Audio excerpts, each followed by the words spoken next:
the news that came. Ryan here, and today we're going to be talking about the news that came out yesterday. I've tried to make this video a little sooner, but I'm a little short on time, so I'm going to try and get this video out to you guys. So if you guys are watching this day, it comes out. It's the 11th, so news came out yesterday, revealing that Bubba Wallace, and he revealed it himself on social media, he will not be returning to Richard Petty Motorsports this season. So with Bubba Wallace, he confirmed it. He's not returning to Richard Petty Motorsports. I would say a heavy reliance on why comes down to that 43 car. While it's great to be in the 43, he is a driver and wants to be competitive, I would assume, above most everything else. And there is a ceiling cap. I mean, that Richard Petty Motorsports car, without a super amount of luck, I think the best a great driver could finish in that car is about 10th. And he gets it up there inside the top 10, top 15 frequently. Problem is with that being the highest he ever seems to get it, and the highest it really seems like that car is capable of, it really starts putting into question, okay, what do they need to do to up the competitive level to keep Bubba Wallace? Because obviously they offered him the increased ownership stake in the team. But I think a key point there was going to be, and as I mentioned in my video a few weeks ago, the Toyota deal, I felt like some sort of increased technical alliance was going to happen to keep Bubba Wallace there. Whether that be going over to a Hendrick alliance, kind of like JTG did, or going over to JGR or some other manufacturer where they can get higher on the food chain. But as they are right now, they are not in a position to compete for those wins regularly. I think Bubba Wallace in a competitive car can compete for wins on the regular. And then, of course, you got the known second offer. I don't remember who originally reported it about Bubba Wallace and his Ganassi offer that he has gotten. I think it was the Michigan race weekend, where Bubba Wallace went and basically said, yep, I got contracts for both the 43 and the 42. So he would be... so I think the 42 is probably the likely option with their Hendrick alliance that they already have, as well as being a place that I think Wallace can shine and at least make that first step towards progressing. I just feel like there's other candidates that will probably end up with that 48 car, whether that be an Eric Jones or a Brett Moffitt down in the truck series, if the playoff rumors are true that it is a playoff driver. I'm thinking truck playoffs for that one, especially after they re-signed Gregson to JRM Xfinity. But this video isn't about most of those guys. This video is about Bubba Wallace and the fallout from that. So you've got, I think Bubba Wallace going over there makes sense. I mean, they both he and Chip Ganassi in that 42 have McDonald's as a common sponsor.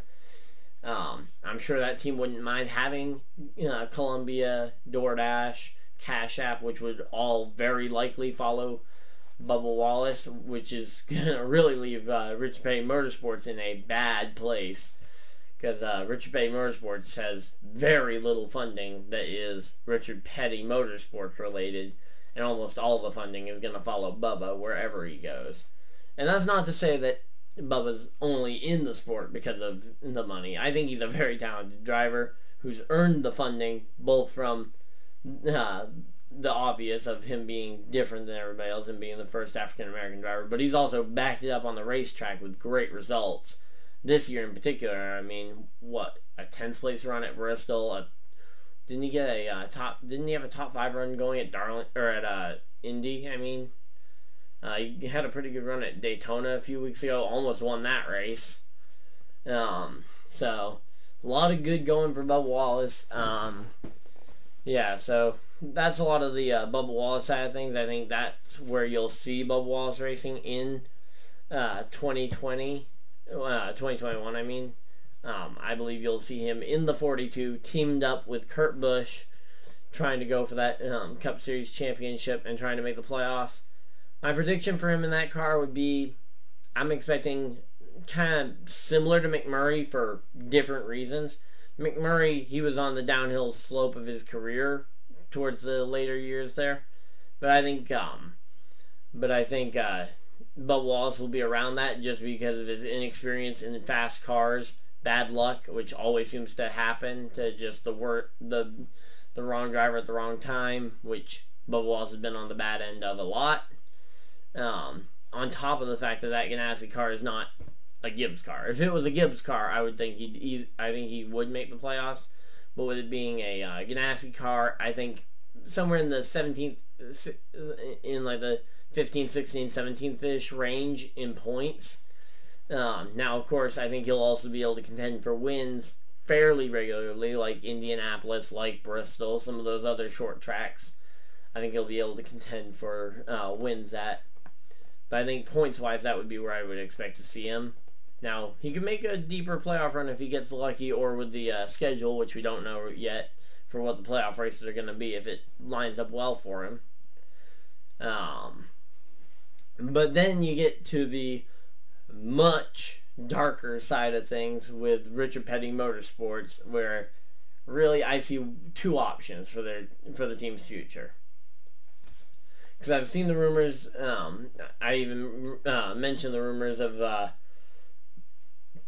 Richard Petty Motorsports going to Toyota. I feel like if those talks were happening, which it sounds like they were, that those talks have definitely broken down. So I don't think there's going to be any sort of situation where Joe Gibbs is still interested in Richard Petty Motorsports without Bubba Wallace and puts Eric Jones in that car. I think if they were honestly thinking about that, if they were still interested to any degree, I feel like Bubba would have stayed, because I don't see any reason Joe Gibbs wouldn't have wanted Bubba in that car, and maybe getting Jones in a second car there, because Bubba brings enough funding for probably a car and a half, 2 cars worth of sponsorship. So that would have been what I would have thought, and that's kind of what I mentioned in that video, is if they do get that Toyota car, I think that there's a good likelihood they have a second car on the grid for Jones. I think without Bubba Wallace and there isn't the funding there for a Joe Gibbs alliance, so I think that there is broken. So not going to Toyota. I don't see any real reason to switch back to Ford. I feel like that would just be taking a step back to like 2014, 2013, Richard Petty Motorsports switching manufacturers to from one to another, and just kind of doing the same thing. Now, if they could get a Stewart-Haas alignment, maybe, but then it's like, okay, Stewart-Haas alignment, get Tony Stewart in that car, or not Tony Stewart, put Kyle Larson in that car or someone, or maybe Briscoe, but I think Go Fast would be the first team on that pecking order to get that technical alliance, since they already have a partial alliance with Stewart-Haas. So I don't think Ford is an option, which leaves Chevrolet. Again, I think if they had the ability to get a Hendrick deal going, I feel like that would be, again, fairly contingent on Bubba Wallace driving, and if they were able to grab something like that, and those talks were still going on, Bubba Wallace would not have announced that he is going to be leaving the team. Now, we haven't had it confirmed where he's going, but I just strongly think it'll be the 42, because he has announced that is an offer he has. And then you have the RCR alliance that they are currently in, which is where I think they will probably stay if they stay in the sport. So the two options I see for Richard Petty Motorsports, one of which is definitely not good, which would be shutting down the team, which they've already said, like, hey, they plan on hiring a driver, they just haven't announced him yet. I think a lot of that is the fact that they're scrambling to try and figure out what they're going to do without Bubba Wallace and his funding. But I realistically see the only other option really being for them to take advantage of potentially Germain shutting down and grabbing Ty Dillon and having Richard Childress put some money into that team to really help save them. I feel like that would be the one option, but if Ty Dillon ends up going to RCR instead, then there just isn't, I don't see another pay driver ready. I don't see any other pay drivers that would be willing to switch. maybe someone like a Brandon Jones would switch, but he's in, I would say, even more competitive equipment in Xfinity, and really making a case for why he maybe would be a Cup guy someday. Riley Herbst, I don't know if he would have enough funding to get that car, let alone be competitive. Then you look at some of the other drivers in the Chevrolet camp. Alfredo, I would say probably not ready yet, and doesn't have enough funding behind him probably. And to be honest, I don't know if he'd really, I mean, I'm sure he would love to take the ride if he was offered it, but I don't know if that would be necessarily his first choice of where to go, competitiveness wise. Same thing with maybe a Kaz Gralla, but again, I don't really see that happening.